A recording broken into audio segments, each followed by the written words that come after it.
It's filming. Okay. Yeah, recording. Okay. Welcome to our shop here. Working with chips and wafers here today and solar traffic controls. And we're going over how you hook up your lights in the field for the Amazon project for the light study. Each one of the systems has one of these keyed cables. You can see it's got a keyed connector on here with a locking ring on it. This will go into one end of your control cabinet. And what we're shipping you is bare ends here that need to be put together in the field.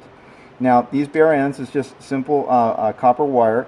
You need to make sure that you have these twisted and they're nice and tight before you do this. Now, on the lamp here, we have two color-coded wires. Black and black go together, and then we have the white wire with the red band on it. This goes to the red wire here. Okay, included with your equipment package are these outdoor rated ceiling connectors. So what we're going to do is we're going to take and let's see. Okay, so in order to put your connectors or the wires together, you're going to have to use two of these connectors.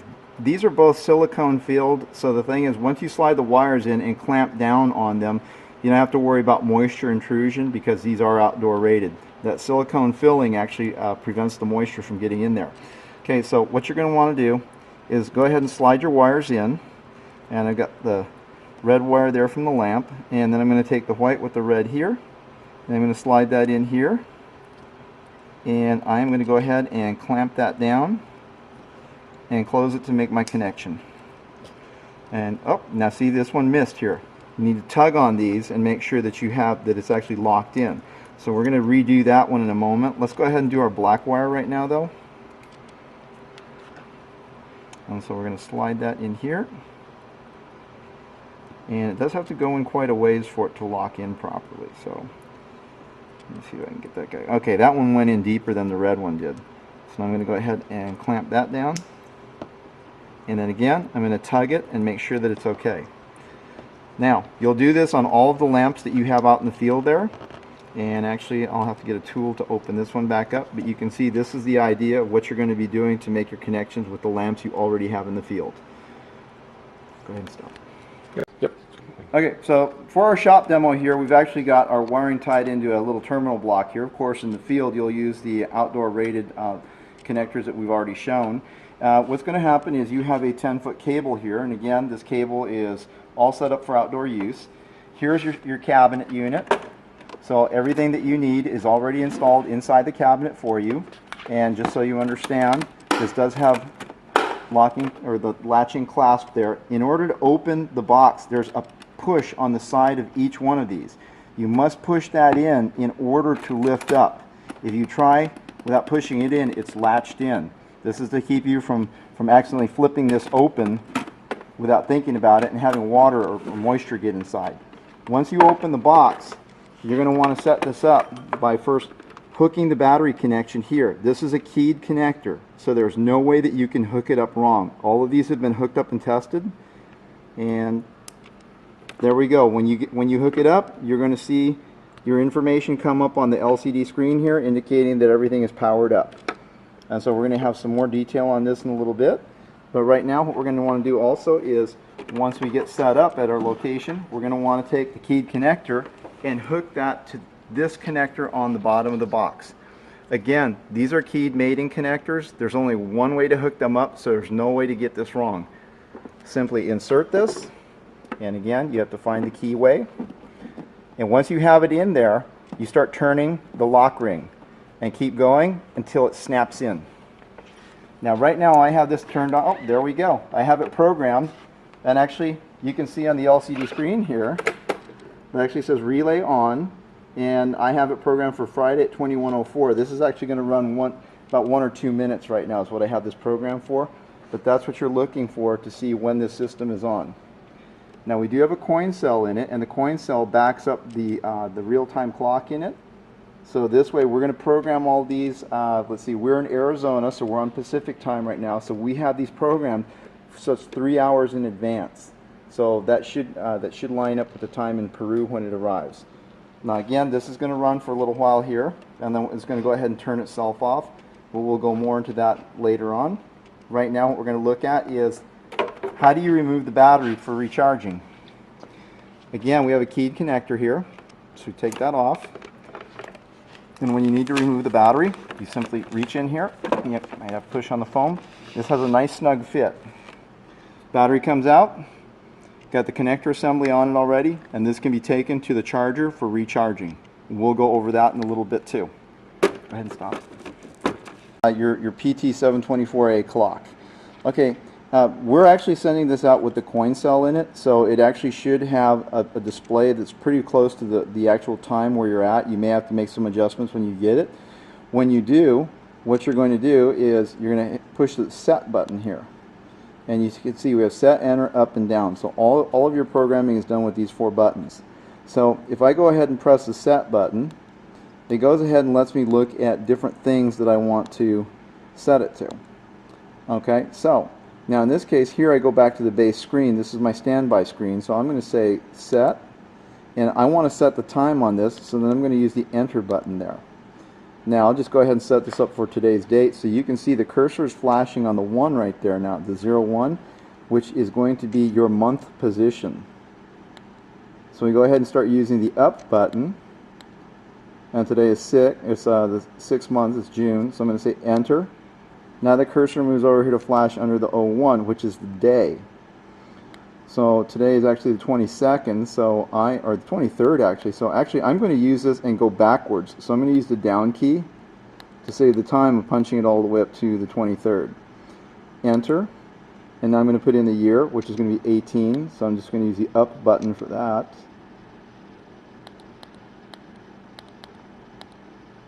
Enter.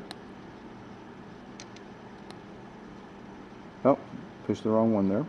Let's see, up, enter. Okay, now day of the week. Today is not Sunday, today is actually Saturday, so I'm going to do the back button, or the down button, so Saturday, enter. And my time, for instance, right now is about 12:30, actually 1:30 p.m. in the afternoon, so I'm just going to leave that as 1, so I hit say enter. And then I'm going to increase my minutes. I'm just going to hold the up button and let it ratchet up until it gets to 30. Oh, actually, I have to change that. I have to change what I'm saying here, because actually this is a military time clock. So actually it is 13:30 where I'm at, not 1:30. So now I want to go back to change the 1 to 13, so I use the set key. And as you can see, it's got it flashing over here again. So I'm going to say up. And I'm just going to go up until I get to 13. So this is 1:30 p.m. in the afternoon on Saturday, 6:23. I say enter. It gets me to the last position here. Now I didn't lock that in last time. I used the set button, so I'll go back and move that to 30 again.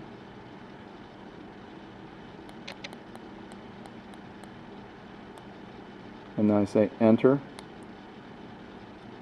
And now I'm back to my standby screen, and you can tell because I don't have any flashing cursors under any of the entry points here. Now if I want to set the time of day that this is going to run, again I'm going to start with the set key here. So I'm going to say set, and it's going to give me the first choice is set time. I don't want that, I've already done that, so I'm going to press set again. Now I'm going to get enter to set event. That's what I want, is I want to set an event. So I'm going to say enter. It's showing me event 1 right now. Now sometimes they come up with gibberish that doesn't mean anything. Just go ahead and hit enter, and it starts showing you what's going on with this. So now what I've got here is it's saying event 1, I want to turn something on, and so I'm going to say enter. On is what I want, so I'm going to say enter. Now I still need to look up the BK part, but let's say that I just want to do an entry that happens on Saturday. So I'm going to say on this, I'm going to go use the down button. And actually there we go, there was Saturday. So there goes Saturday right there. So I say enter. And then I tell it what time I want the event to take place. So in this case it's already pre-programmed for 8:05 in the morning. Now if this was 8:05 at night, since we're going to be dealing with night operations of the lights, let's take this to 20:05, which means 8:05 in the evening. So we would just go ahead and say up. And again hold the up button. Get it to 20, and it may overrun. That's fine, just hit the down button, enter, and let's just say we're going to turn it on at 20:30 in the evening. So again I'm holding the up button over the ones, over the minutes area here.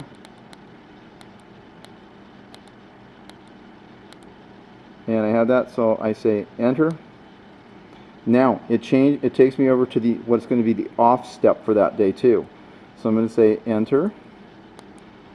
Now I already have an off step programmed in here, so I'm going to go ahead and I'm going to say enter. And you see here at this where I have the cursor under the off, I could actually modify it to do other things here. I want it to be off though. So enter. And again, I'm going to go ahead and change that, and we're just going to make it a Saturday only entry. So down, down, Saturday. Enter. And we're going to make that 20. We'll call this actually 2130. So that would show you how to set it up for a 1 hour run. So there we go, 20, and then 21. Enter. And then again, I'm going to hold my button down here on the up count.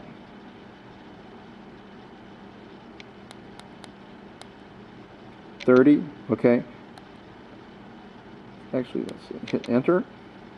Now, this is telling me the third step. I'm not going to worry about a third step right now, so I'm just going to say set. Actually, I hit set too many times there. But there we go. There's my time. My current time, 13:33. It's Saturday at 6:23. And just to show you that it took the information that I put in, I'm going to say set and go to set event. So I hit set twice, enter. On step 1, enter. It's going to be on Saturday at 20:30. Enter, enter, enter, enter, and enter. Now on step 2, enter. That's my off step, Saturday 21:30. So I'm going to have this light come on and run for 1 hour on a Saturday night. So you'll have to modify this according to what you actually want in the field, but we're going to have the basic program will be set up for you in advance so that it'll run every night for 3 hours. That's what the project is set up for. So if you have any questions, you can email us when you get back to civilization, or there's going to be programming manuals from the manufacturer of the clock device inside the box that will help guide you with what you need to do in addition to what we've shown you here already. Okay. Recording. Go. All right. This is another episode here that we're giving you for being able to program the clock here. And actually, this is a unit that I have around the shop here. And if you notice, there's no coin cell in it. So every time I power it up, there's I have to set the time, day, and the date on here. And so anyway, again, the way you do this is with all 4 of the buttons here, you're able to use these to take care of programming all the functions. Now, to program the time, the day, and the date, I simply have to hit set. Enter to set time. So I go ahead and I hit the enter key. And as you can see, I have a flashing cursor here, so I'm actually able to use the up-down keys to change it. And you can see there I'm going down now, and then I go back up, but you can use this to adjust the time here. And one thing to remember is that the clock is that's the date section there, but when we get to the time, that's military time, so it's important to remember that's military time at all times. Let's see, so once I pick a month that I want, I hit enter. I go over here to the date. I'll just pick a date at random. We'll make it the 7th, say enter, and it's 2018, so we'll just go ahead and ramp that up using the up button to 18. And hit enter. And now you can see actually that it's showing me the day. So we'll just go ahead and we'll ramp this up and it'll become a day here, so we'll call it Wednesday. And then we'll go ahead and say enter. And then for my time, because this is military time, you have to go from 1 to 24. You can either go up or down on this, and in fact, if you see there, I went down and I'm actually at 23 hours, so 11 p.m. at night. So I can use this to go either way to set my hours. So I'll just leave it at 1, and then again I can use the up-down keys to change this. If you hold the up or the down key, it'll just go ahead and cruise along, ramping up the number. But you just have to remember that it may overshoot slightly what you want. So I'll just leave it at 125 and say enter. Okay, now what I want to do is I want to get in and we had discussed in a previous video setting the runtime and the days of the week, but actually I've gone back and I've set this up so it's going to run a block program, so basically it's going to run every night for a fixed amount of time. And to edit that, what you do is you use the set key again. So I'm going to push that twice, and I'm going to get to the events and say enter. First one comes up here as my first event, so I'm going to say enter. And you can see here it's event 1 is an on, so it's going to turn the relay on. And I say OK, or actually enter. And actually now we're at this BK. BK is the block function, so this is going to cause it, if it says BK here and not a day of the week, this will cause it to do the same run every night. So we're going to turn on at 20:30 every night. Say enter, enter, enter. Now I'm at step 2. This is going to be my off step, and again I say enter, enter. It is an off step, that's what I want. Hit enter, and actually BK. So it knows that from a block perspective that this is the end of the block here. We're turning things off. And again, I have my time here, which we've already talked about how to adjust. So this BK function actually lets you have the lights come on every single night for the runtime interval that you have programmed. So you'll probably want to use that. It's already been pre-programmed into your systems. Half of your systems are set up to run, let's see, I think it's 2200 to let's see, or actually 2100 to midnight, and then the other ones are set up to run from 2200 hours to 1 a.m. in the morning. So there is some offset, which may be helpful if you're trying to go out and collect specimens and you need to be there while the lights are on at both locations. So this gives you some time leeway to work with by offsetting it. So again, any questions, contact us at Solar Traffic Controls. Thank you very much. Okay, welcome to Solar Traffic Controls. This is an instructional video we're providing for you about using the field charging panel for the project in Peru for the Smithsonian Institution. And what we have here is dual current limited power supplies that will accept anywhere between 100 volts AC all the way up to 240 volts AC. So it's a universal input on these. It all goes to a common terminal block here. And these will accept 50 to 60 hertz. So it's they're very robust power supplies and very adaptable to many situations. Okay, what they do is they take AC in on one end here and they produce DC on the output side, and normally these would be used to run your power supply for your laptop. But what we've done is we take the output of each supply and we go ahead and we run it into a bridge rectifier to mix the two power streams. The output is the red wire here that goes to the input of the charge controller. So basically this looks like a solar panel to the charge controller here. Now when you're ready to charge batteries with this unit, you have two charge controllers and two sets of cables here to work with. It is important that you always make sure that you have batteries connected to the units when you want to charge things, okay, or when you want to apply AC power. So the upper charge controller has blue bands on all of its connections, and the lower one does not. And each one of these connectors is already set up to mate to the connector coming off of the battery here. So there's no issue about worrying about polarity. Now, we're going to go ahead and run this. So right now, I'm going to go ahead and I'm going to start by hooking up a battery to the top set here. I have two batteries sitting here on my workbench that I can use. Now, it doesn't matter that you don't hook up the other ones over here as long as you have a battery hooked up to each one of the charge controllers. So again, here's my lower charge controller connections. I'm just going to hook this one battery to it. And again, all connections are keyed, so you can't make any mistakes in the field. Now, as you can see, right away what's happened is we have a battery status light that comes up on the charge controller. Now, these batteries were charged earlier today, so it jumped immediately to green. When you bring batteries back from the field that haven't been charged for a while or have been running the equipment at night, you're probably going to be in the yellow. You might even be in the red from time to time. Now that I have the batteries hooked up here, what I'm going to do is I'm actually going to apply AC power to this, and you'll see the status lights will change somewhat on here, and it'll show you that it's actually charging. For those of you who may have noticed, we occasionally get a blinking green here on the SunSaver charge controllers, and what that's doing is that is actually going ahead and telling us that it's looking for the solar array. So let me go ahead and plug this in, and you'll see the change in the indicators.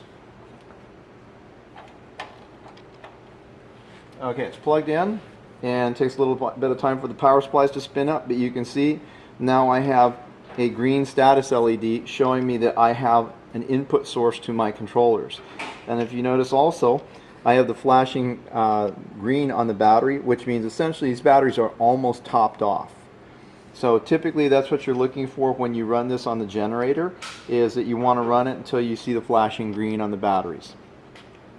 Now, this has been set up again so that it's compatible with either 240 or 120 VAC to come into this and run the equipment. So that should be available on your generator. But in the event that you don't have gasoline, or perhaps the weather's really good and you have some extra solar panels sitting around your camp, you actually can disconnect from here at the solar input. You can disconnect the wiring there if you want and actually hook up your own solar panel to charge the batteries if you need to. So if you have any questions on this, our information is right here on this label, and I realize it's a 2-hour canoe ride to actually get any help, but the website is there, so you can actually contact us when you reach civilization and email us with your questions. Thank you very much.